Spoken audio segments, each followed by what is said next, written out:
Então, bom dia, pessoal. Eu tinha colocado para essa semana dois vídeos no Moodle, né? Um sobre a relação velocidade-área e outro que é o coeficiente de empuxo. A relação velocidade-área, ela vai nos dizer como que a gente consegue estabelecer, né, um escoamento supersônico na saída do bocal. Então, como é que você acelera um escoamento da condição subsônica, ou praticamente da condição de estagnação na câmara de combustão, até uma velocidade supersônica na saída do bocal? Até a semana passada, a gente falou um pouco sobre as condições sobre a questão termodinâmica, né? Como é que as variáveis termodinâmicas estão relacionadas com a velocidade de saída dos gases, mas a gente não disse como é que a gente conseguia atingir essa velocidade. E então, nessa semana, esses dois vídeos tratam um pouco disso. Primeiro, do ponto de vista, como eu acabei de mencionar, de relacionar variações de velocidade com variações de área, ainda dentro de uma hipótese de escoamento quase 1D, e depois também abordamos alguns aspectos, como do coeficiente de empuxo. Isso foi no segundo vídeo, né? Então, algumas definições importantes que são usadas no estudo, né, de foguetes. E a influência também de outras variáveis externas no coeficiente de empuxo e tudo mais. Então, eu até usei um, não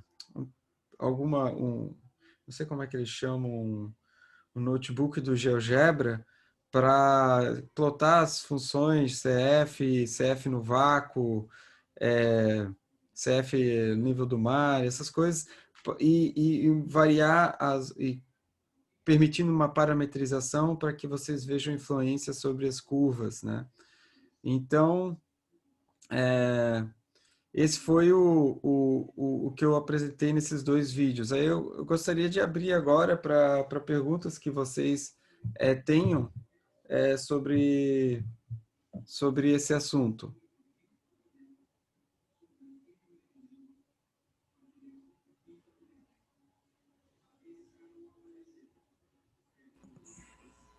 Juan, eu não vi os vídeos, mas eu li o texto que você tinha recomendado lá. E é mais uma pergunta mesmo, porque eu acho que algum professor já deve ter me respondido essa pergunta lá quando eu fiz termodinâmica, há uns 4 anos atrás, mais ou menos. Mas é sobre a relação de o quão melhor um motor de um foguete pode ser. E é aquela relação de entropia, com a variação de entropia, no caso. Que a variação de entropia tem que ser maior ou igual a variação do calor sobre a temperatura. Se a minha pergunta é a seguinte: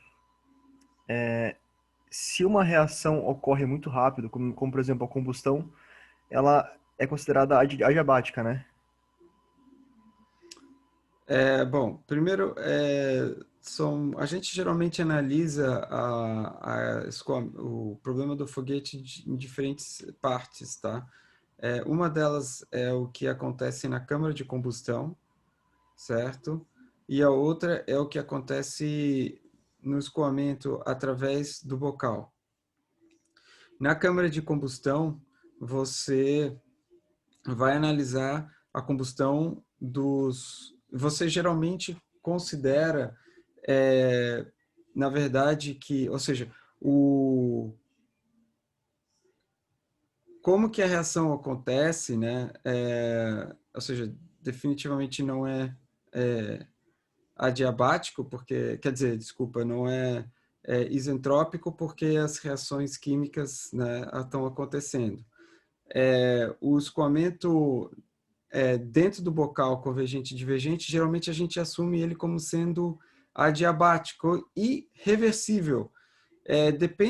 Isso é a abordagem mais simples, então a gente acaba usando relações isentrópicas, tá? Tem situações onde você pode, né, uma análise mais completa vai levar em consideração as trocas de calor que podem acontecer e que acontecem, tá? Estritamente falando.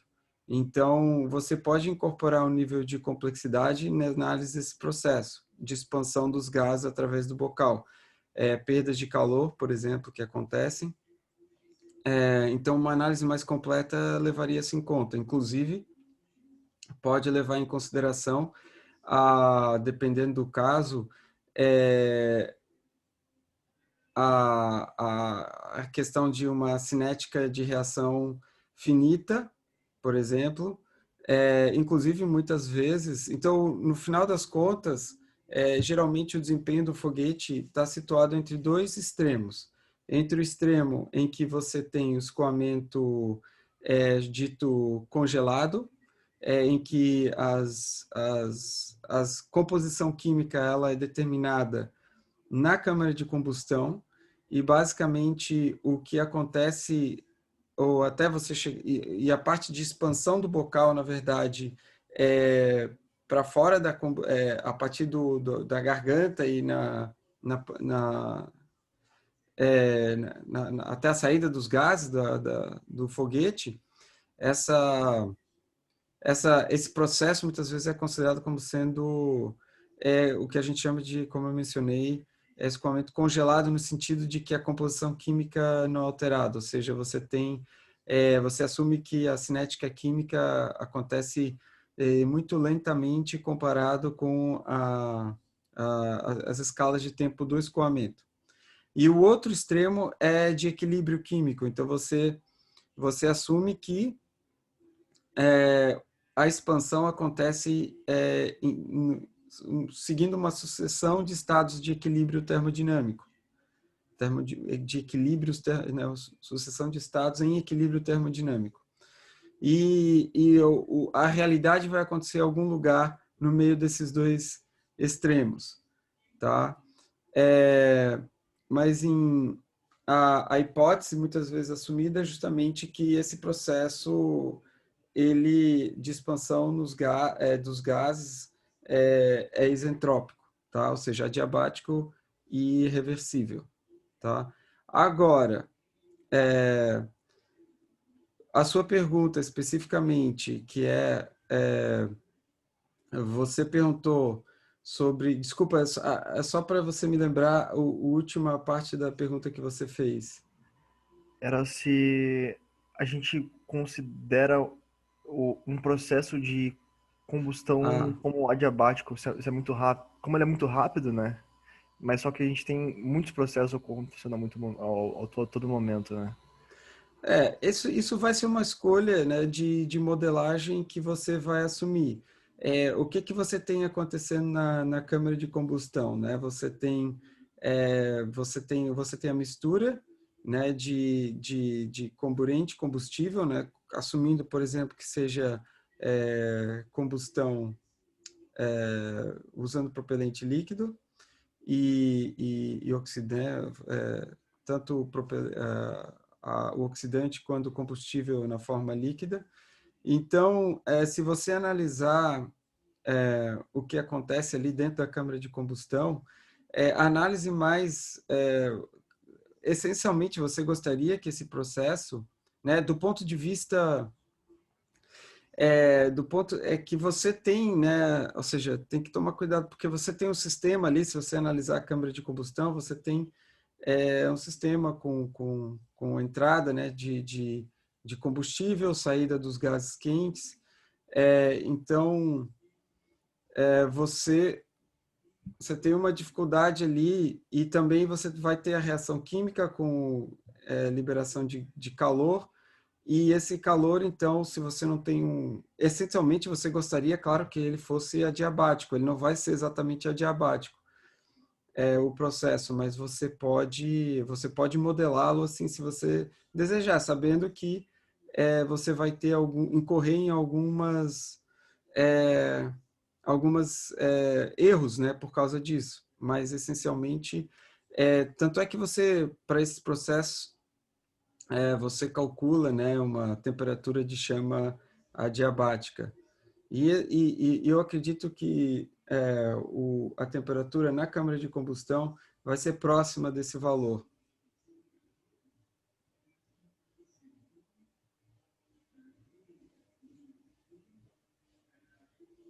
Alô?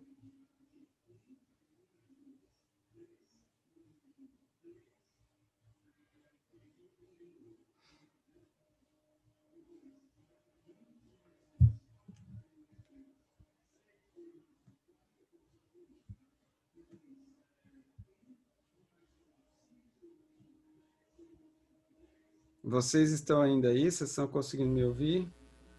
Sim, sim. Ah, tá. É porque aqui apareceu que eu estava instável a conexão, então eu não sei. Matheus, eu respondi a sua pergunta? Ah, sim, ele deu um sim. Tá, tudo bem. Mais alguma pergunta sobre esses dois vídeos que eu postei?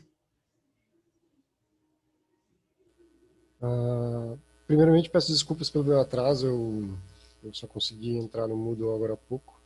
Aí consegui acessar o link.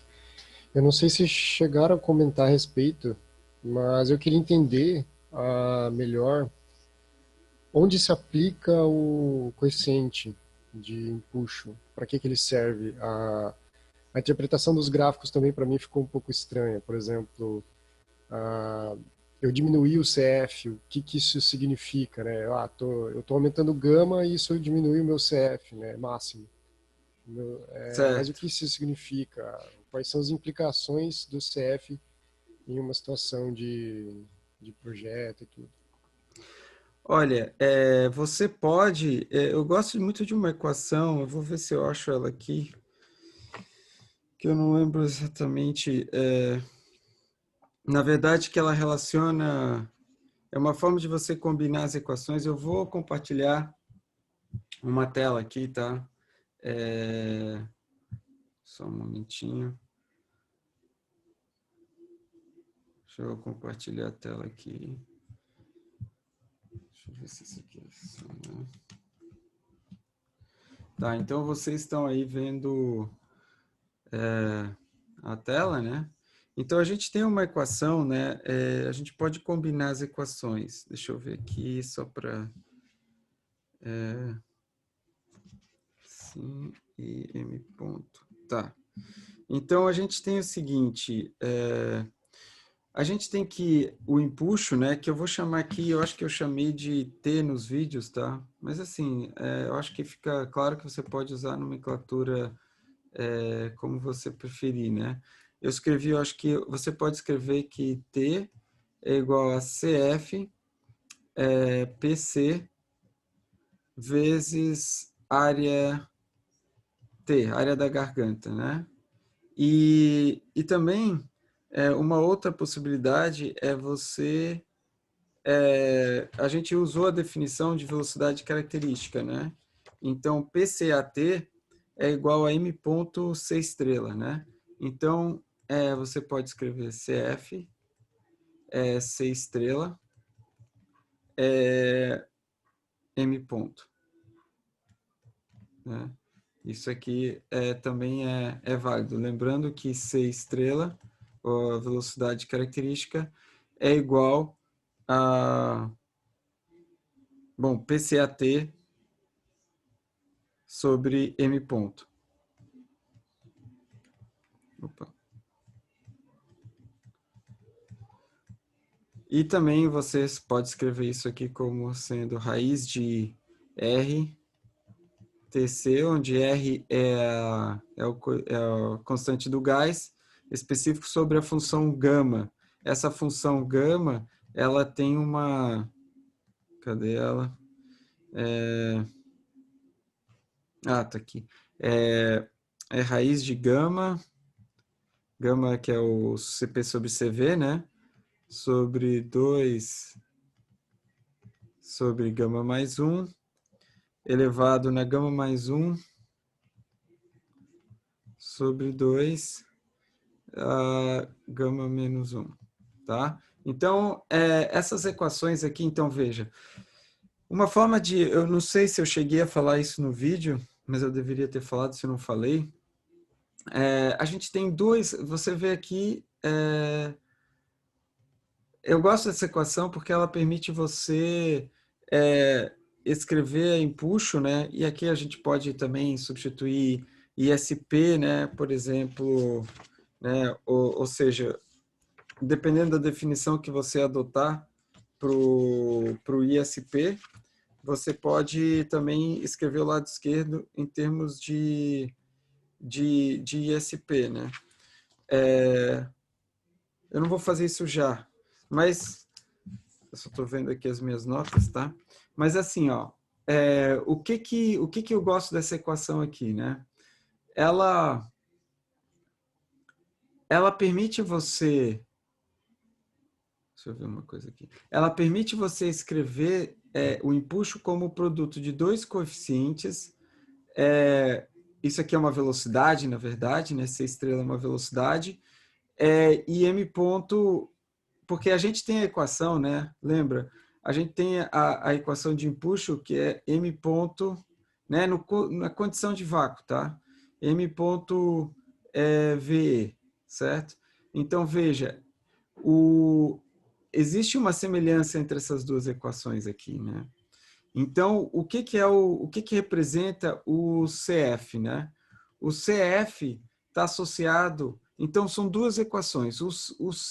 Isso aqui está associado a gente pode dizer que o C estrela está associado, vou escrever aqui, às condições, ao processo de combustão, tá?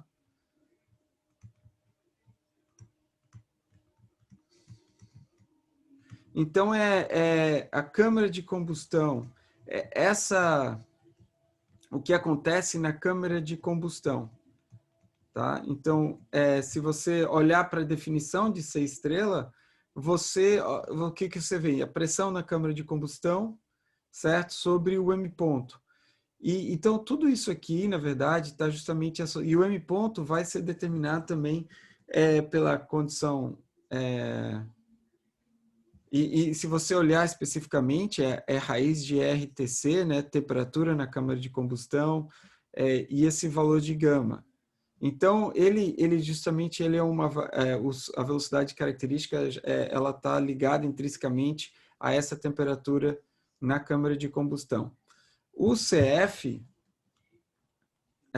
está associado ao processo de expansão.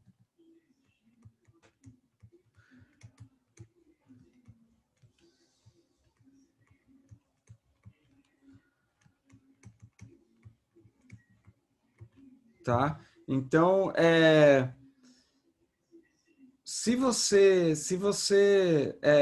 então, ele é como se fosse um efeito multiplicativo, né, do C estrela. Então, ele basicamente te diz que uma vez que você tem o C estrela, o CF, digamos assim, te diz qual que é o potencial que você tem sobre esse C estrela. E se você olhar a equação para CF, né, deixa eu ver se eu acho ele aqui, uma equação, deixa eu ver a forma que eu quero achar. Tá aqui.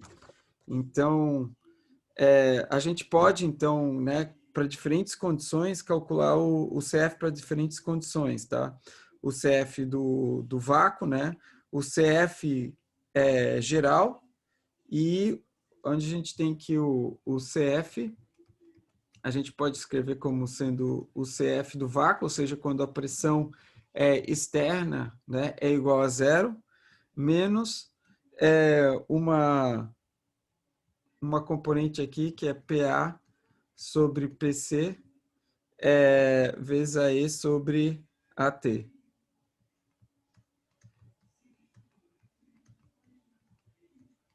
Onde isso aqui é a razão de expansão, essencialmente, né?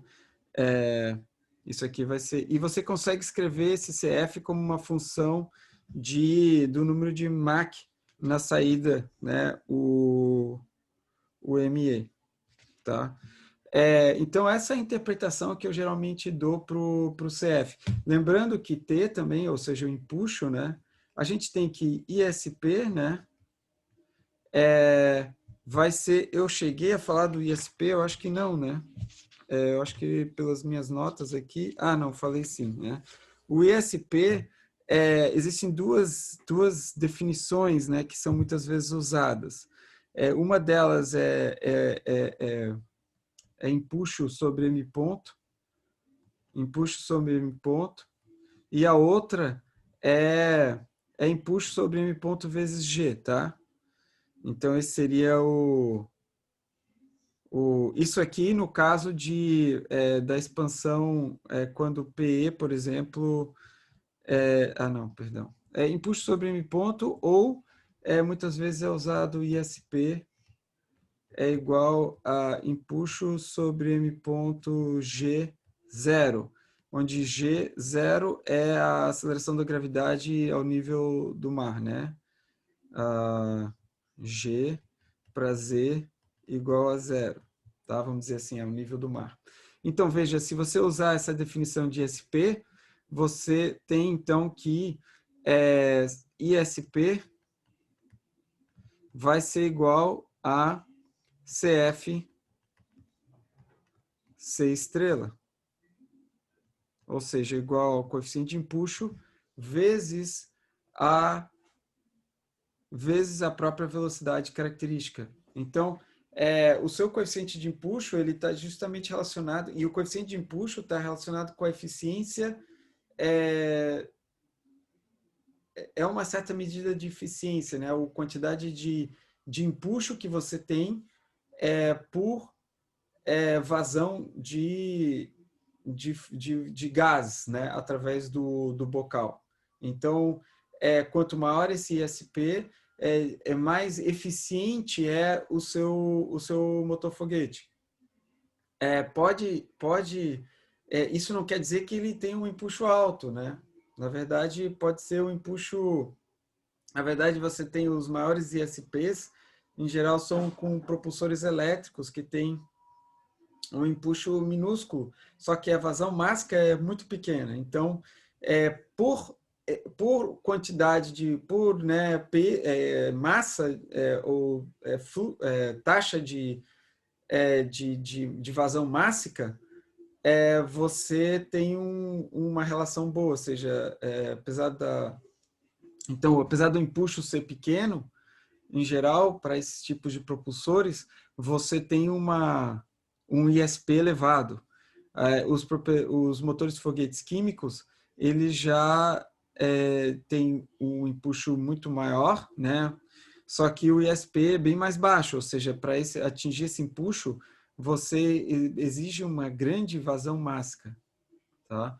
Então, veja, o ISP é o produto dessas duas coisas. Então, eu acho que essa talvez seja a forma mais interessante de interpretar, né, de ver a influência de CF e C estrela. Sempre lembrando que o CF está associado ao processo de expansão no bocal. E o C estrela, essencialmente, é uma variável que caracteriza a câmara de combustão. Não sei se ficou clara essa explicação. Eu entendi. Agora eu entendi. Ficou mais claro a aplicação do CF. O CF é uma variável bastante importante.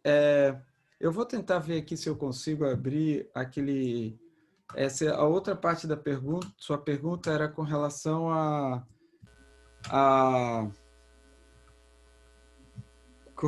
à questão dos gráficos, né, de CF que eu coloquei lá no GeoGebra, né? Uhum. Deixa eu ver aqui. Deixa eu tentar abrir o meu GeoGebra aqui, tá? Eu vou...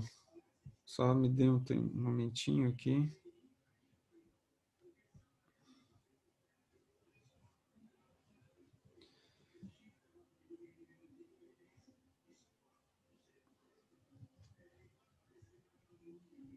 Aliás, GeoGebra, para quem não usa, conhece, eu acho uma ferramenta bastante útil para essas questões de plotar certos gráficos e entender como que a variação acontece, né, em função dos diferentes parâmetros que você tem.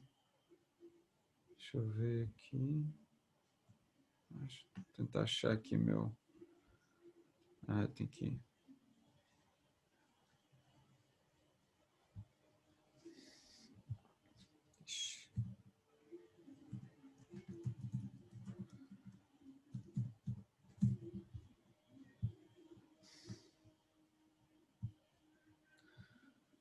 Entendeu?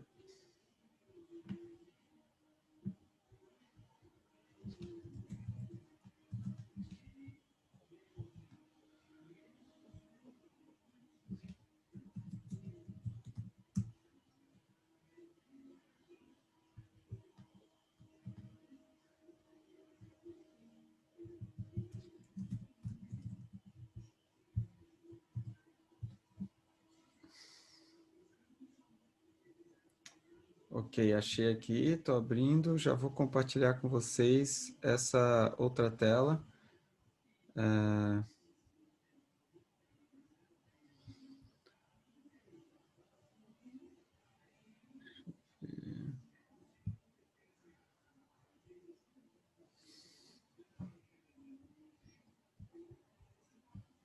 Bom, vocês devem estar vendo agora, se eu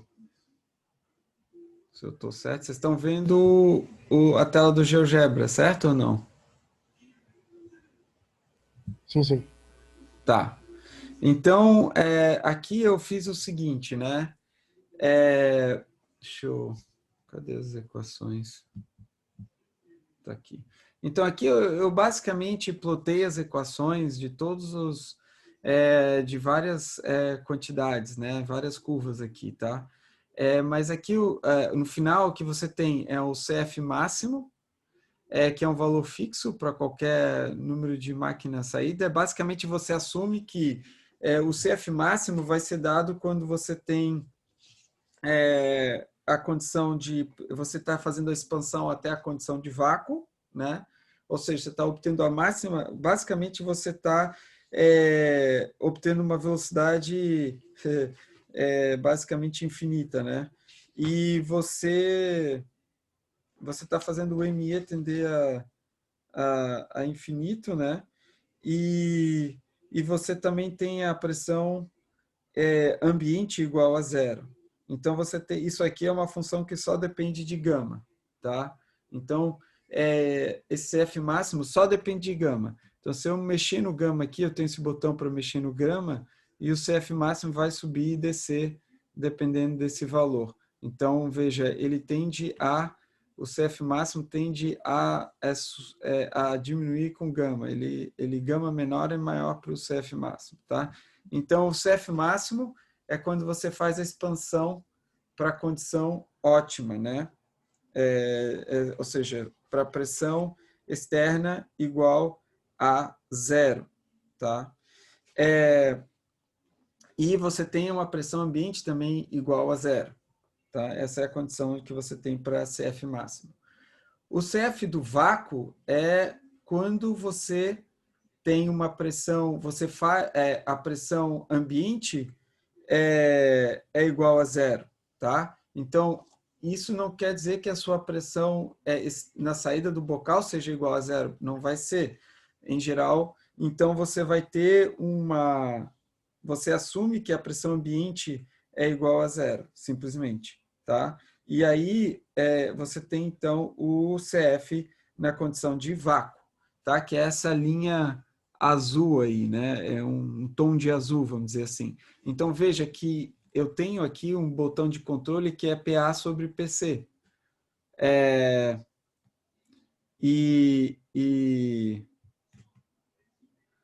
Então, à medida que eu vario só que a escolha de azul para PA sobre PC foi um pouco infeliz, né? Porque, na verdade, o CF do vácuo não vai variar com PA sobre PC. Então, veja, porque a condição ambiente é igual ao zero para o CF do vácuo. Então, eu vou mudar esse PA sobre PC e você vai ver que essa curva de CF vácuo ela não pode alterar, tá? Se eu mudar o CF... Então, tá vendo? Olha, as outras curvas estão mexendo, quer dizer, a curva de CF está mexendo, mas o do CF do vácuo e o CF estão fixos, tá? À medida que eu aumento ou diminuo PA sobre PC, tá? Então, essa é a condição de CF do vácuo, tá? Você está acompanhando, Martim? Sim, sim, estou acompanhando. Tá, tá.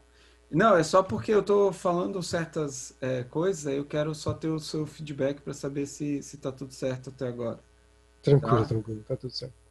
Tá. Então, antes de entrar no CF, eu vou falar do CF que eu chamei de matched, né? Que é o quê? É basicamente quando você tem a expansão até a condição externa, a condição ambiente. Então, quando PE é igual a PA. Essa é a condição do CF matched. Então, essa situação acontece, né? Basicamente é como se você tivesse uma expansão perfeita sempre, tá?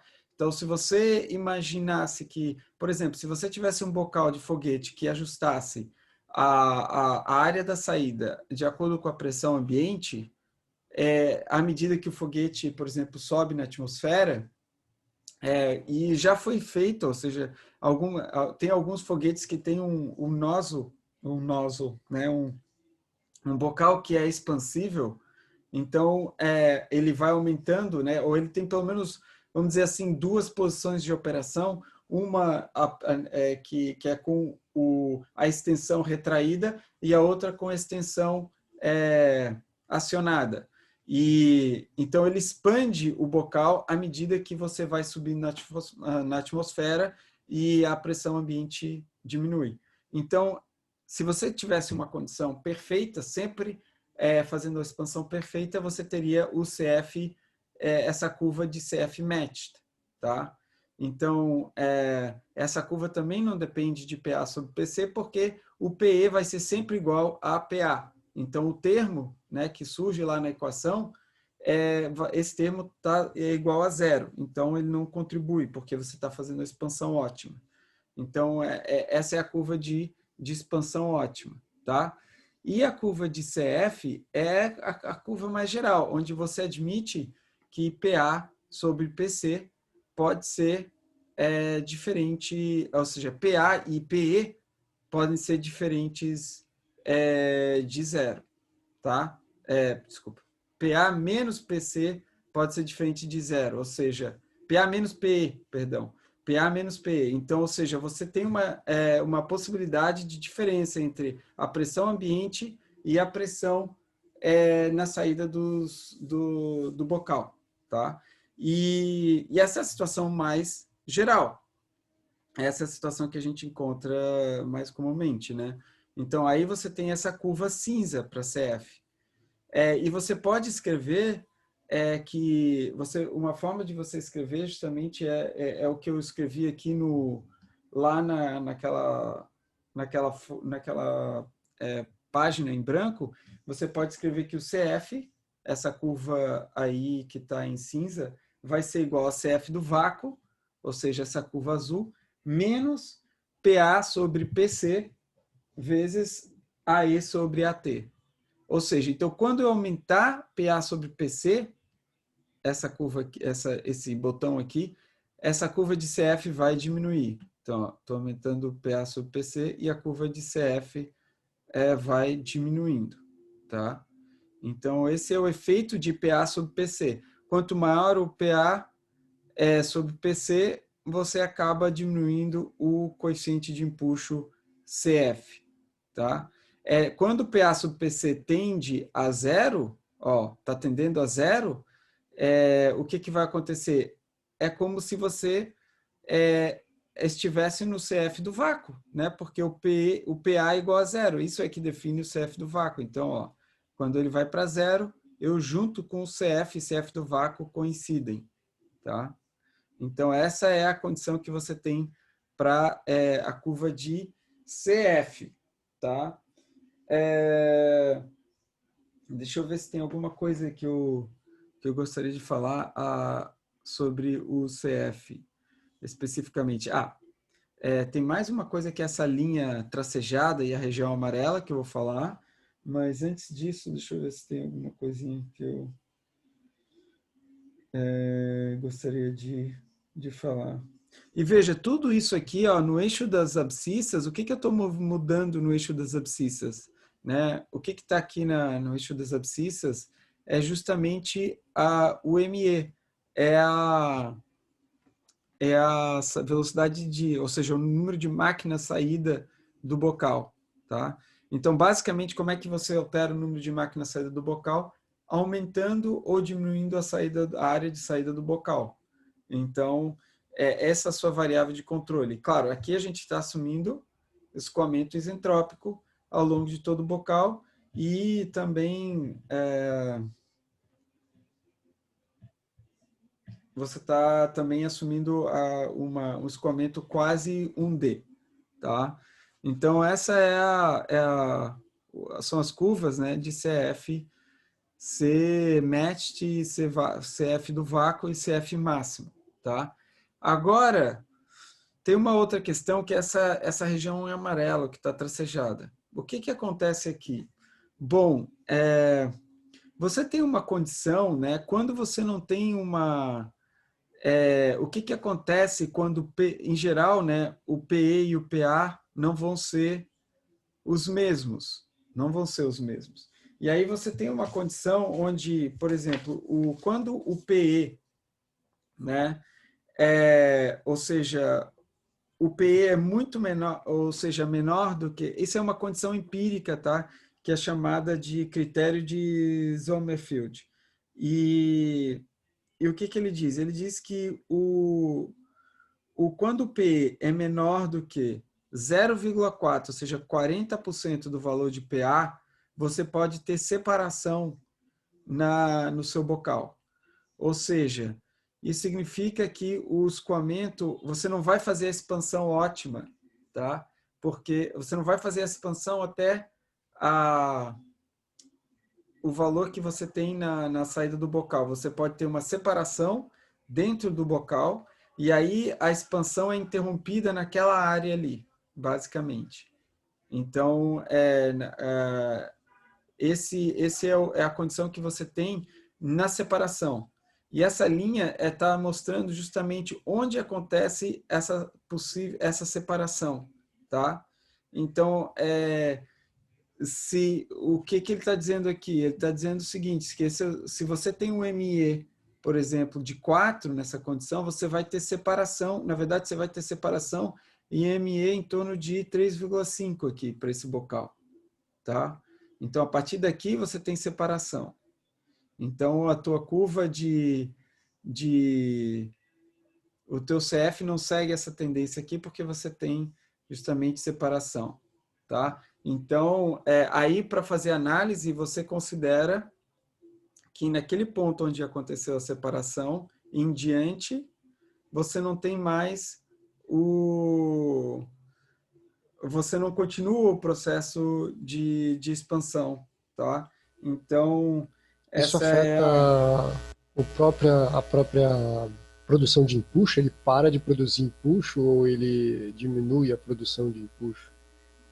ele vai produzir um empuxo nominal, o empuxo vai ser menor do que o empuxo, vamos dizer, nominal, tá? Se ele conseguisse expandir até a condição de saída, né?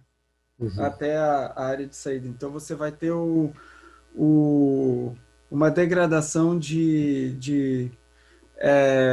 eu acho que na condição... tem que só tomar cuidado. Na condição de... Porque...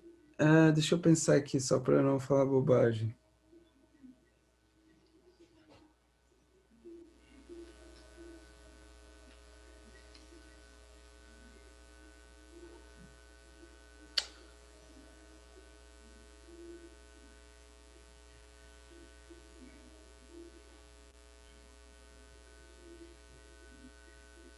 Porque quando você olha a equação de empuxo, você vai ter um termo assim, né? Se você olhar a equação geral, né, do empuxo, a gente tem empuxo igual a m.ve, né? Mais PE menos PA vezes a área E, tá? Então, veja bem, o M ponto, ele é determinado, como a gente disse, pelas condições na câmara de combustão e pela área da garganta. Então, isso, considerando que você tem a velocidade supersônica na saída do bocal, ou que você atinja a velocidade, melhor, que você atinja a velocidade sônica na garganta, então isso é fixo, não vai mudar. O VE, com a área de saída do bocal, o VE vai mudar, né? Então, deixa eu escrever aqui isso. Vou voltar a compartilhar a tela que eu estava compartilhando antes.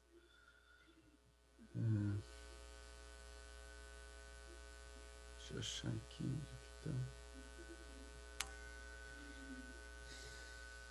Porque tendo um PA maior do que o PE, ele vai forçar com que o meu fluxo retorne para dentro do bocal. Deixa eu...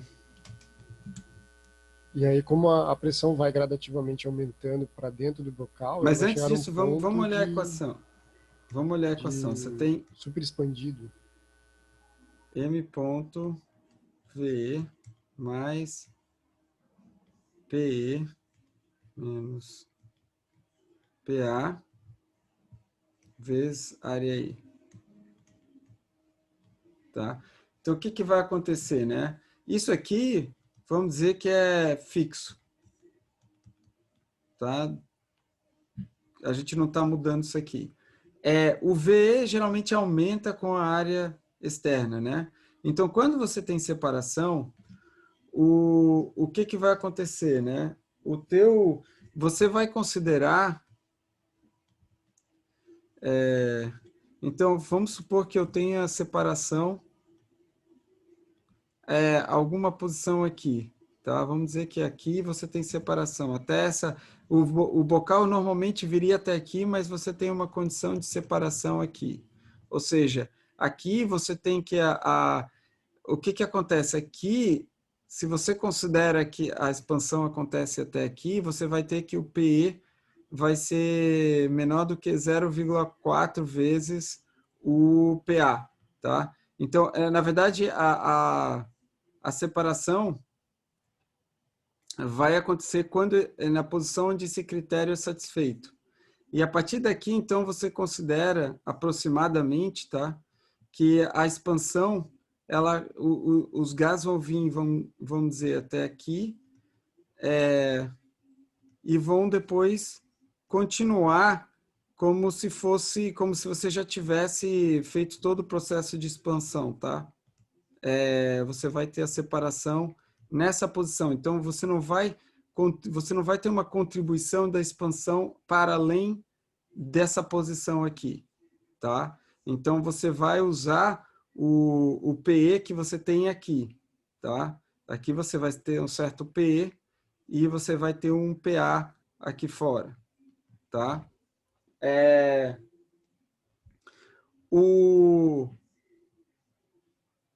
Então, quando você tem essa condição de separação, tá? O PE vai ser... se você fizesse, veja, se você expandisse até a condição externa, você teria uma contribuição negativa, tá? De PE sobre PA. Porque o PA, no caso aqui, seria menor do que o PE seria menor do que o PA. Então, isso aqui seria negativo para PE menor do que PA.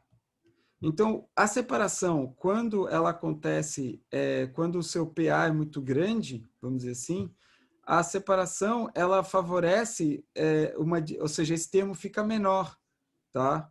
Se você não tivesse separação, vamos dizer assim, não tem separação, no final das contas, o teu VE ia aumentar, certo? Isso aqui ia aumentar, porque você ia fazer a expansão até o final. Só que esse termo iria ser maior, ia ser mais negativo, ia reduzir mais o empuxo, tá? Então, como que você calcularia o empuxo nessa situação? Você teria que ver qual que é o V que corresponde a esse ponto aqui, e aí você teria que considerar a expansão de um bocal até essa posição aqui apenas, tá? E aí, dependendo da situação, né, da relação entre V e esse termo aqui, é que você vai ter menor ou maior empuxo. Então, se a separação acontece, vamos dizer assim, pode ter situação em que a separação é até favorável. E isso eu acho que acontece principalmente bem próximo do solo, tá? Onde ela até é boa, porque senão você poderia ter um empuxo menor se não houvesse a separação, entendeu? Agora, o problema da separação principal é que você pode ter como eu mencionei na aula passada, a gente pode ter forças que oscilam, fazem o bocal o bocal receber esforços que não são exatamente, vamos dizer, se deslocar na direção lateral, tá? Então, isso é uma coisa que não é desejada. Se a separação acontece, você gostaria que ela acontece de forma uniforme no bocal, para que você não tivesse esses esforços laterais no bocal. Então, na verdade, o fenômeno de separação é como se fosse a próprio efeito vamos dizer assim, da natureza, tentando ajustar o bocal para a condição mais natural dele, né? Então, se você tivesse é uma forma do bocal tentar chegar vamos dizer assim, no PA, tá? Então, essa seria a forma de você fazer uma análise dessa situação assim. Não sei se ficou claro. Entendi sim. Tá? Então, geralmente, acontece separação, mas isso acontece bem próximo do solo, né? À medida que o foguete começa a subir, isso aqui já vai para já eliminado essa separação.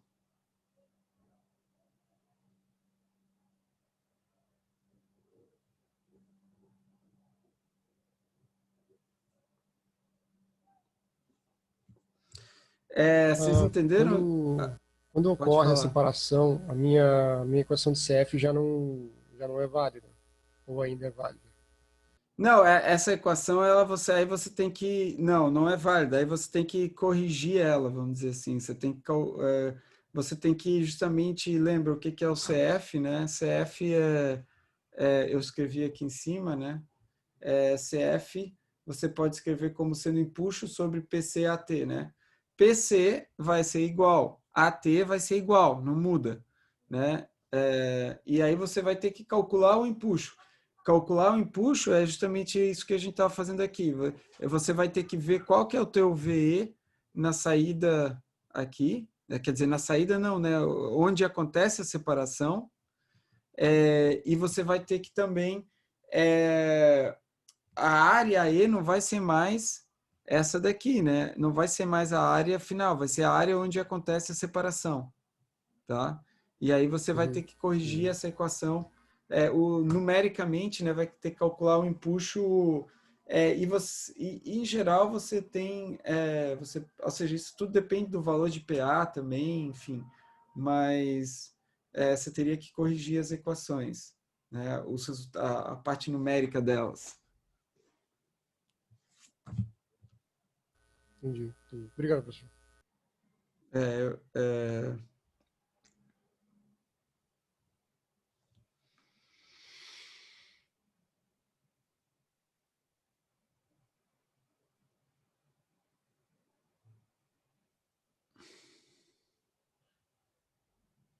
É isso. Eu acho que então a figura que eu fiz, espero que tenha ficado mais clara, né? Agora com essa explicação que eu apresentei no vídeo. Mas eu posso, se vocês tiverem interesse, eu posso também compartilhar não sei como é que eles chamam, se é notebook, mas essa planilha do GeoGebra. Bom, pessoal, tem alguma outra dúvida sobre aquilo que eu fiz na aula, nos 2 vídeos, aquilo que eu apresentei nos 2 vídeos?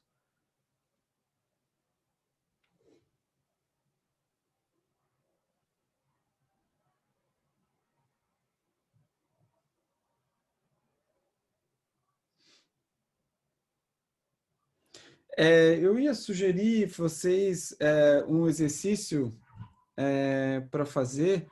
Eu vou colocar, na verdade, não vou fazer, aqui a gente já está 9h35, a gente vai chegando em 1 hora. Eu vou enunciar o exercício, tá? E eu vou sugerir, então, para vocês fazerem esse exercício. Eu vou enunciar ele e aí a gente pode discutir um pouco. Eu vou pedir para vocês tentarem fazer e a gente pode, então, discutir ele no próximo encontro. Ou mesmo eu posso colocar o resto, vamos dizer assim, a solução do exercício mais para no Moodle depois, tá? Então, deixa eu ver aqui só o que consiste o exercício, tá? Depois eu posso colocar isso aqui no Moodle também, um exercício proposto, vamos lá. Só para ver se vocês estão de acordo, entenderam o enunciado do exercício. Então, imagina aqui que você tem um motor foguete com as seguintes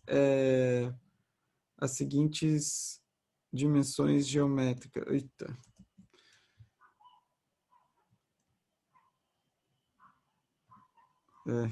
Tá meio travado aqui o meu...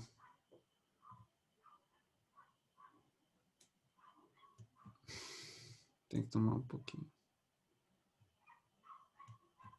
Tá, eu não vou ser muito preciosista aqui nas dimensões, mas acho que vai ficar claro. Então, isso aqui a gente vai dizer que as dimensões aqui são em centímetros, tá? Então, 15 centímetros, você tem uma área da garganta aqui de 10 centímetros e a área aqui na saída é 26,46 centímetros, tá? Essas são as dimensões do motor foguete. Vamos falar de uma pressão de PC igual a 5 megapascal. A gente tem TC igual a 3.000 Kelvin.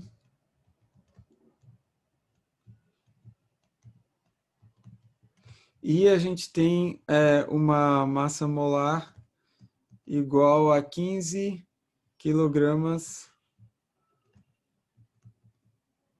por quilograma-mol. E gama igual a 1,2. Tá? Então, essa é a condição do motor foguete, tá? E essa é a geometria dele. Aí a pergunta né?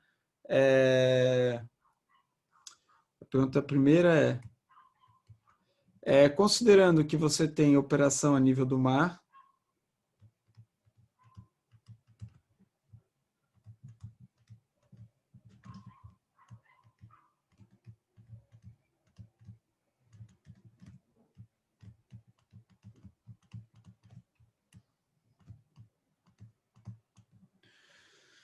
e escoamento isentrópico, que é a condição que a gente geralmente assume, né? E escoamento isentrópico 1D, né? Ou seja, todas essas equações que a gente está usando e que as condições Na câmara de combustão são isentrópicas.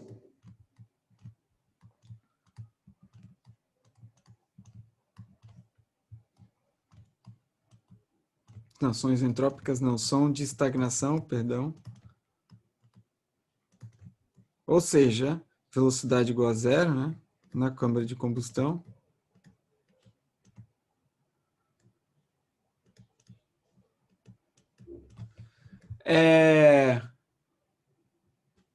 Determine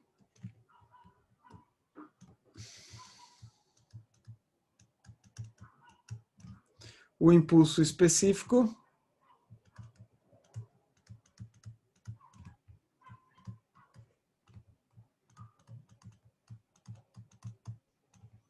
e também o empuxo.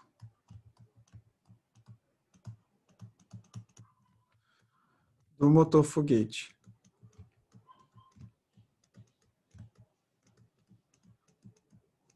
Então, essa é a primeira parte, tá? Aí, a segunda parte, bom, ainda aqui, o bocal é perfeitamente expandido, ou seja, o que é isso? É quando P é igual a PA, né?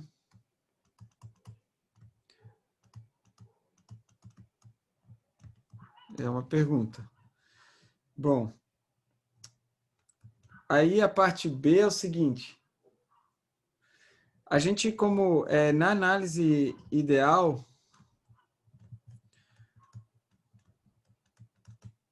a gente geralmente assume que as condições são de estagnação, né? É o que a gente acabou de dizer ali. Então, geralmente assumimos condições de estagnação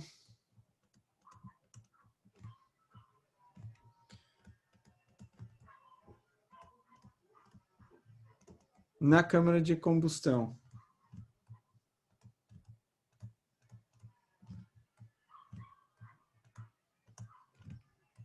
Agora, o que vai ser solicitado é que vocês estimem, né, como que é o resultado da parte A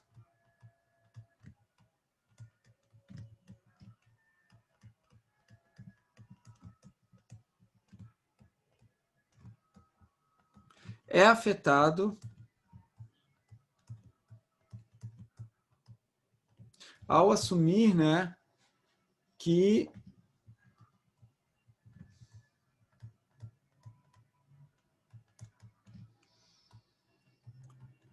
a velocidade dos gases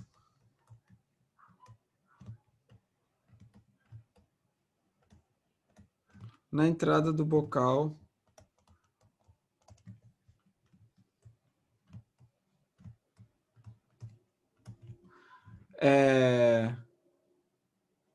não, ou seja, é diferente de zero.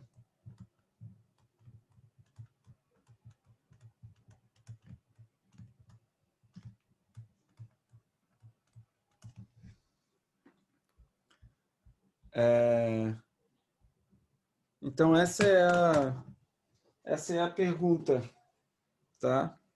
Então, a ideia é justamente vocês tentarem quantificar isso.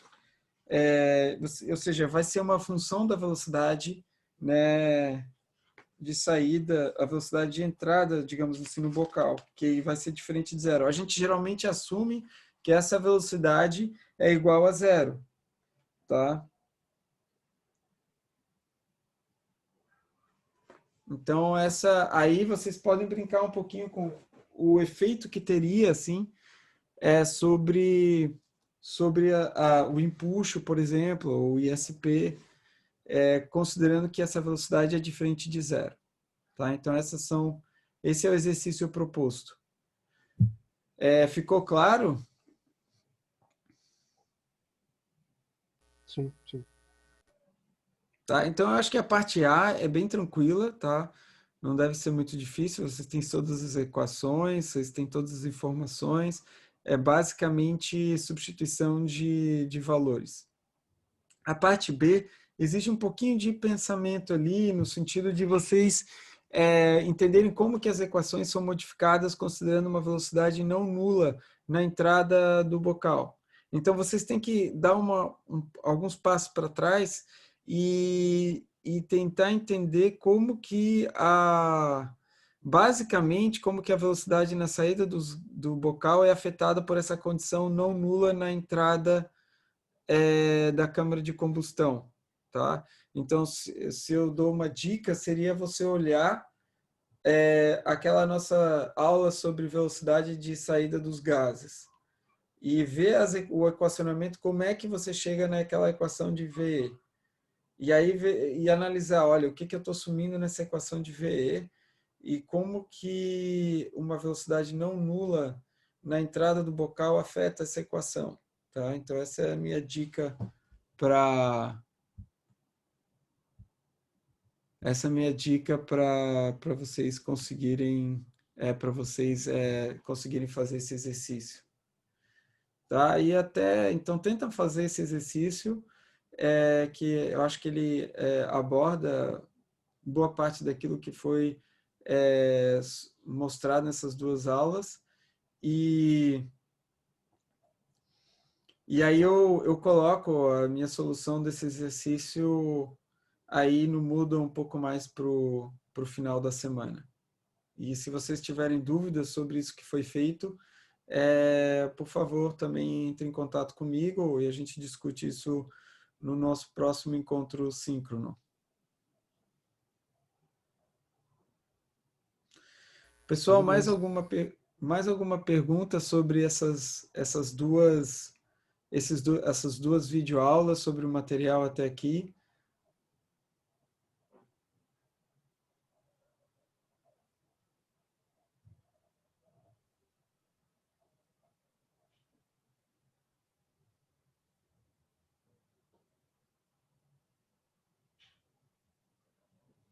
Nenhuma pergunta?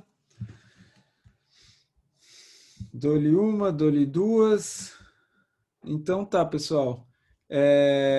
Eu vou parar aqui o compartilhamento e eu já logo coloco essas anotações que eu fiz no Moodle. E, bom, se eu tiver alguma informação complementar, né, sobre as perguntas que vocês fizeram aqui durante o nosso encontro, eu faço alguma atualização, ou via texto, e-mail, ou até mesmo alguma explicação que possa complementar aquilo que a gente já discutiu aqui. Tá bom? Então tá, pessoal, obrigado aí pela presença. Então, fiquem atentos aí ao Moodle, né? Ali que eu estou colocando as informações sobre a disciplina, tarefas e tal. Vou colocar colocar mais vídeos e tarefas aí para a próxima semana. Tá bom, pessoal? Então, até. Até mais, até mais.